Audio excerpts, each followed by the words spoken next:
Police in Norway say a suspect accused of killing 5 people with a bow and arrow had converted to Islam and showed signs of radicalisation.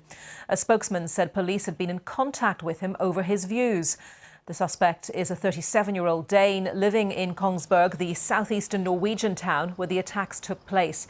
He's now in custody and his lawyer says he's cooperating. Reports say he shot at anyone he came across. Arrows hit several houses. Norway's new Prime Minister has called the murders a gruesome and brutal act. Well, in the last hour, police in Norway have been holding a news conference about the killings. Here's what they said. There had been concerns about his radicalisation in the past. We can't at the moment go into the details of what those concerns were. However, we have and continue to follow up on the information and tips that come in. We can also confirm the suspect converted to Islam.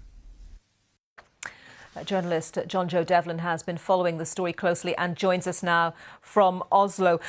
Joe, let's go back to the incident itself first of all. What more do we know about the circumstances, how this unfolded?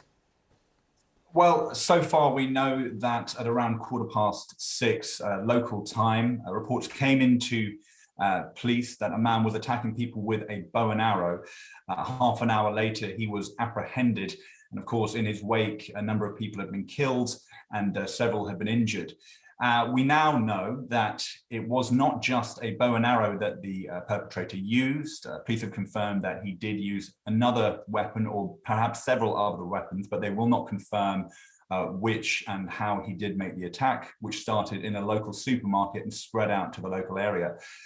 We know a bit more about the victims as well. There are 4 women and 1 man amongst those killed. They're all aged between 50 and 70 years old.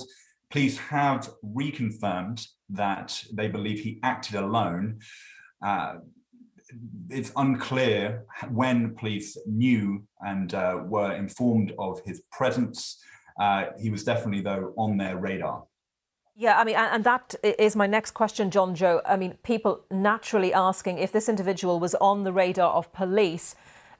What concerns did they have about him? To what extent did they have those concerns? And could this have been prevented? Well, it's as yet unclear whether or not it could have been prevented.